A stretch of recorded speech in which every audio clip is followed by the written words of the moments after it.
Welcome. My name is Deborah Ann Davis, and I am delighted that you decided to join me in this class on how simple movements can improve your mood.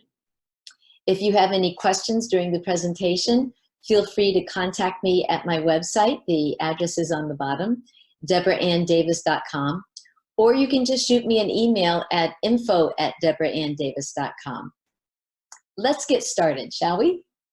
First, a little bit about me. I am a career teacher. I've taught in Georgia, Massachusetts, and Connecticut.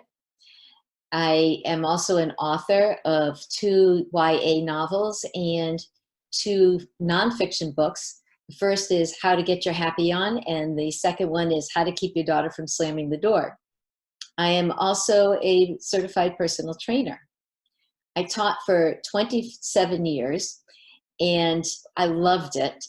But one day I decided to get Lyme disease, and that kind of put me on the sidelines. I actually had to stop teaching for a while. I basically had a lesson taught to me by something as small as a tick. When I had the Lyme disease, I was waiting around for it to get better. And after a while, I was visiting a person at a farm stand, and she was moving large boxes from one side of the place to the other side, and she had had Lyme disease. So I asked her how long did it take her for her to get over it, and she said, well, I'm not over it. This is just a good day. On a bad day, I'm on the couch with a cup of tea. So I asked her how long she'd had it, and she said 2 years, which completely freaked me out because I thought, I'm not going to wait around 2 years for me to get better. So the fact that I used to teach science means that I had a background on how the body works. So I knew that exercise promoted your immune system. So I decided to drag myself to the gym, even though I had no energy. So to make a long story short, basically, I ended up getting certified as a personal trainer. So I could say that that tick had done me a favor. So this is me today. I'm healthy and I'm happy and I'm energized. And I know that movement affects your mood. So I'm trying to help other people get where I'm at. So I'm going to share several of my favorite movements with you. It doesn't matter what kind of movement you do. You can do a small movement, you could do a large movement, you can do a movement that has a lot of endurance to it, or you can do something that you do periodically throughout the day. It doesn't matter. All movement counts. So here is my top 10, starting with deep breathing.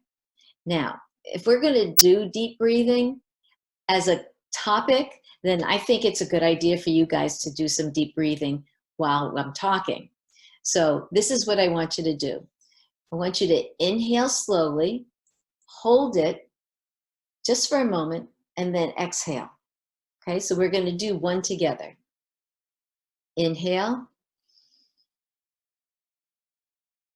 and exhale. Excellent. Don't you feel better already? All right, now what I want you to do this time, we're going to do a couple more times. What I'd like you to do is when you inhale, I want you to think about bringing in all the energy, positive energy from the universe, so your environment. When you exhale, think about releasing all the negative things that are inside of you. So here we go. Inhale and exhale. Inhale the positive and exhale the negative. Inhale the positive and exhale the negative. Inhale the positive and exhale the negative. Excellent. You are breathing. Now that you're breathing, I would like to share with you some of the deep breathing benefits. But I'd also like to suggest that while I'm explaining to you how deep breathing benefits you, that you continue doing the deep breathing. So here we go. So let's discuss the benefits of deep breathing. This is your lymphatic system. Most people know about the circulatory system, and not so much about the lymphatic system. So let's start with the circulatory system. Your heart pumps blood through your body's vessels, your circulatory system, your veins, your arteries, and your capillaries. Without the heart pumping, the blood doesn't go anywhere. The lymphatic system is a series of tubes, just like your circulatory system, but there's nothing pumping there. The way that your lymphatic system moves is when you move. If you don't move, your lymphatic system doesn't move. So basically, every time you take a deep breath, you expand your rib cage and you contract your rib cage. And that expansion and contraction moves your lymph inside your lymphatic vessels. Now, let's discuss the benefits of having your lymph move. It eliminates your waste faster. It fights infection. It destroys cancerous cells. And it disposes of your toxic waste that your body produces just from your normal cell functions. So the lymphatic system is important. And the fact that deep breathing benefits the lymphatic system is a good indicator that you should be doing some deep breathing. Are you? There are other benefits to the deep breathing. Every time you take deep breaths, you increase the amount of oxygen in your blood, and your heart pumps that oxygen to your brain. So deep breathing increases the amount of oxygen in your brain. The other thing is, in between all your ribs are these little muscles called intercostal muscles. And every time you breathe in and out, they contract and expand. And when they do that and they're in shape, you get all the benefits that you get from using your muscles anyway. But on top of that, these are the muscles that help you when you're exerting yourself and you need to pant. Then the other benefit is that when you do deep breathing, it massages the organs. So every time you deep breathe and exhale, then the organs get massaged inside of your rib cage. So are you still deep breathing? I hope so. This brings me to my next item on the list, which is stretching. Now, stretching is overlooked by a lot of people, but this is something you can do in front of the TV. This is something you could do next to your bed right before you go to sleep. This is a very important component of fitness. Basically, if you stretch regularly, you will decrease your muscle soreness and tension headaches. It increases your flexibility and your range of motion. And since you have better flexibility and a greater range of motion, that reduces your risk of having muscular injuries. It improves your posture, which of course makes you feel better about yourself because you look better. And it's a great stress reliever because when you're stretching, that's bona fide me time. It increases your blood and your nutrient circulation throughout your body. And stretching is wonderful if you have an injury for your rehab. Number 8, one of my favorites, it's about wiggling. Wiggling is a wonderful exercise. Wiggling increases the blood flow. It massages your gut, which your gut is responsible for creating serotonin, which is one of your feel-good chemicals. And when you wiggle, then you're creating chemicals in your body to make you feel good. So I put on music and I wiggle all the time. I wiggle in the car when I'm driving. I put on music when I'm doing laundry. I put on music when I'm cooking. I just wiggle all over the place. And if you don't feel comfortable just wiggling to music, then go get a hula hoop and do some wiggling for your friends. My other favorite is number 7, the happy walk. If you do not feel happy, you still can walk like you feel happy. All you have to do is pump your arms and raise your legs and do heel ball toe with your foot and put a little bounce in your step and grin. Even if you don't feel it, put that grin on your face and it will change your disposition. A long time ago when I first got married, my husband was watching me walk. I was having trouble with my knees. And he's an athlete. And he told me that I needed to change my walking because I walked with a stiff leg. So I didn't bend my knee when I stepped down. So I tried doing what he was saying, and everything was awkward. And he said, well, try this and try that, and walk like you're swinging your hips. You're walking stiff-bodied like your dad. So swing your hips. You're a female. Swing your hips. Bend your knees. Bounce off your toes. And as I was walking around like an albatross, he finally said, think in your mind, athletic hooker. And all of a sudden, I could do it. I had a good walk, and I never had trouble with my knees as long as I was walking properly. So happy walk and walk properly. Keep your feet straight, heel ball toe, soft knees, and put a bounce in your step. And females, wiggle those hips. Guys, you don't have to. You're built that way. You don't have to worry about it. Number 6 is the walker's high. You guys have all heard of the runner's high. Well, this is the walker's high. Walkers get the same benefits from the run as the runners do when they are exercising. The runner's high is that feeling of euphoria you have after you exercise. It's because the chemicals that your body has generated, those feel-good hormones and the neurotransmitters, they are all left in the body afterwards, and you feel great. Well, if you're walking, it does the same thing for you. Now, here are some other benefits. Walking and running helps your digestion. It increases your feel-good hormones. It improves your blood flow. It burns calories.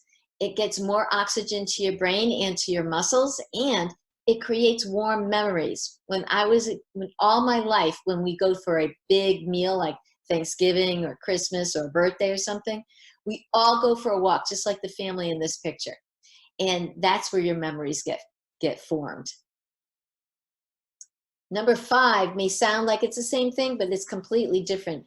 It's walking and talking. I have a daughter, and when there were issues that needed to be discussed, my husband, my daughter, and I would go for a walk. There's something about being shoulder to shoulder with a person that invites discussion and reduces feelings of criticism and judgment. When you're face to face and someone's looking at you intensely, sometimes it's more difficult to have those discussions. But walking next to somebody creates all those endorphins and feel-good chemicals while you are talking and walking, and they help contribute to the conversation. Okay, jogging and running. Not for everybody, but if you can do it, it's good for what ails you. I saw this movie called Brittany Runs a Marathon, and it made me say, hey, I want to get out there and run a marathon. But I'm 62 years old, so probably it's not the best idea for my joints. So I decided to make a different plan.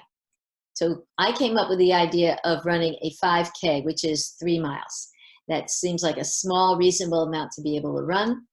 And then after I was done running, after I was done reaching that goal, I was then going to transition into learning how to play tennis.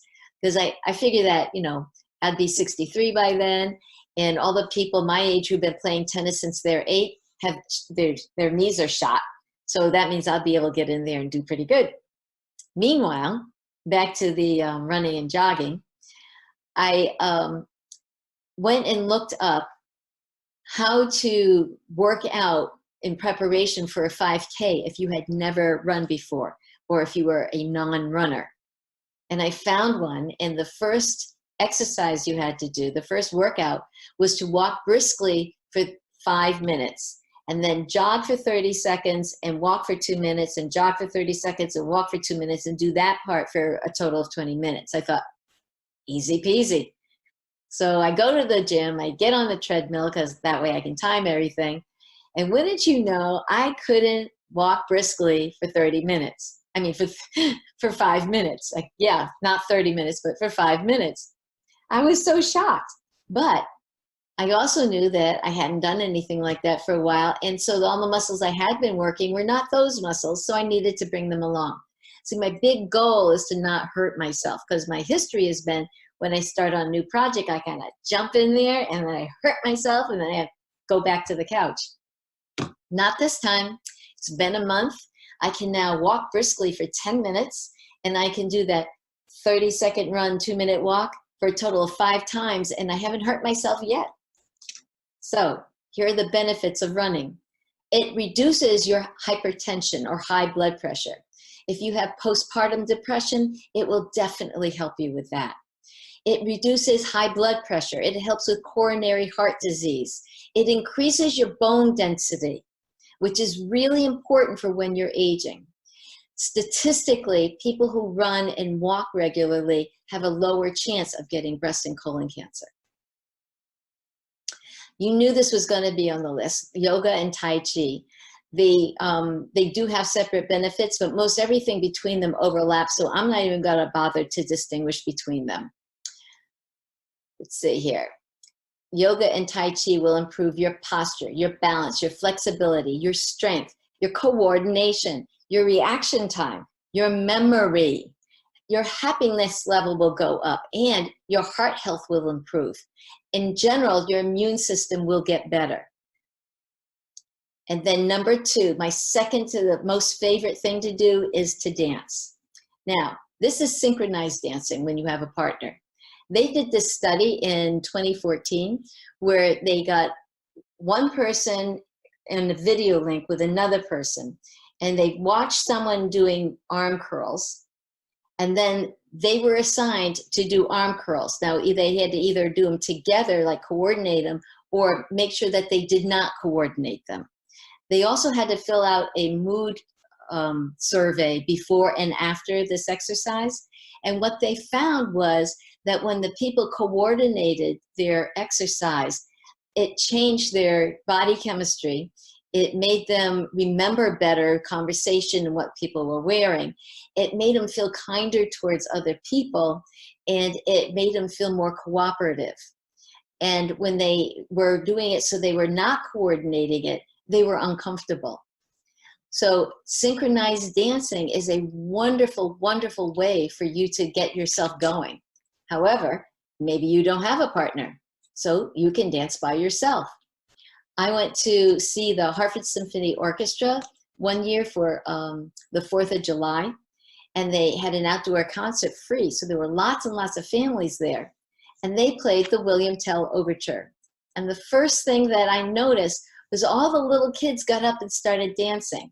Now, we as older people, we classify and categorize what music's for dancing and what music's not for dancing, like who's going to dance to classical music.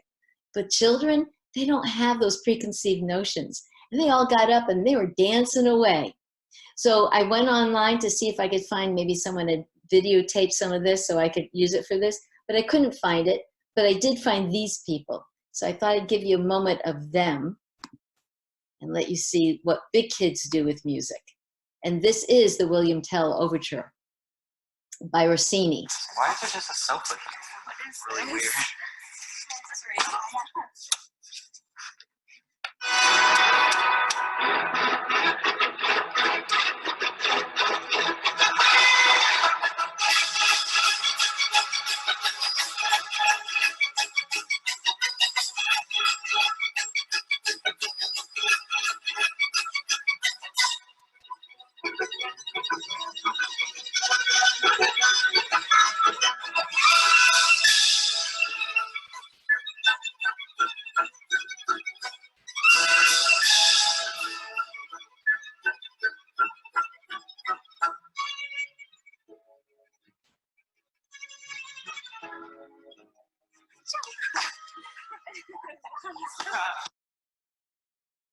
So that brings me to my last piece.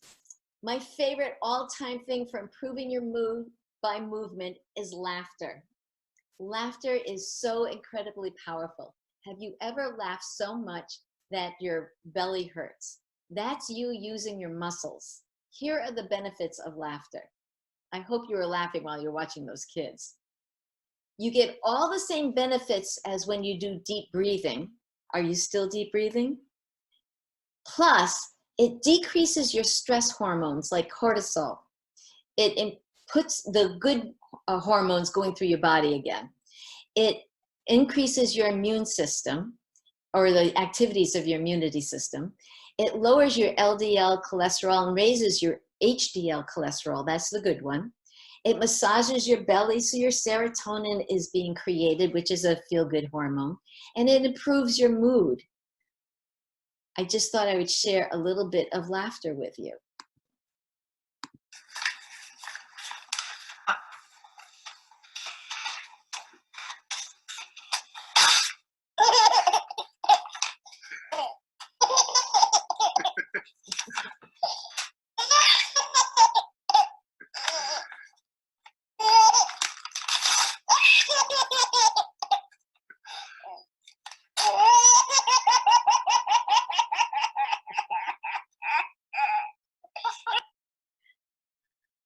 Okay, I hope you enjoyed that moment of laughter. I can't imagine what that paper ripping means to that child, but it does mean something. So here is a summary of movements that can improve your mood. Number 10, deep breathing. Number 9, stretching. Number 8, wiggling. Number 7, happy walking. Number 6, walker's high. Number 7, walking and talking. Number 5 is walking, talking. Number 4 is jogging and running. Number 3 is yoga and Tai Chi. Number 2 is dancing. And number 1 is laughing. Now, if you think that those 10 things don't have that big of an impact, then I would beg to differ, because here is a summary of the things that you get from doing all of those activities. It works your muscles. It decreases your stress hormones. It increases your immunity activity.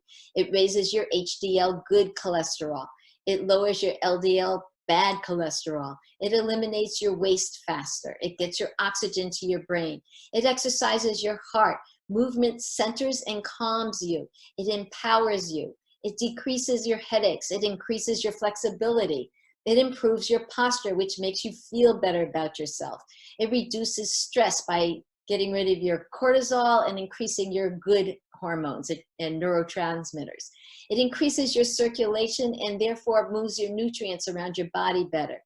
It strengthens your rib muscles, so it makes it easier for you to exert yourself. It massages your organs. It reduces your stress feelings.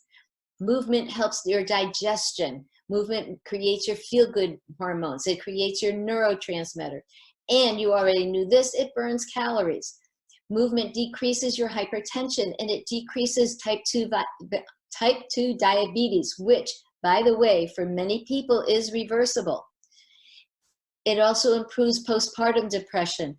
It helps build camaraderie because you're going out with other people. It decreases heart disease risk. It increases your bone density.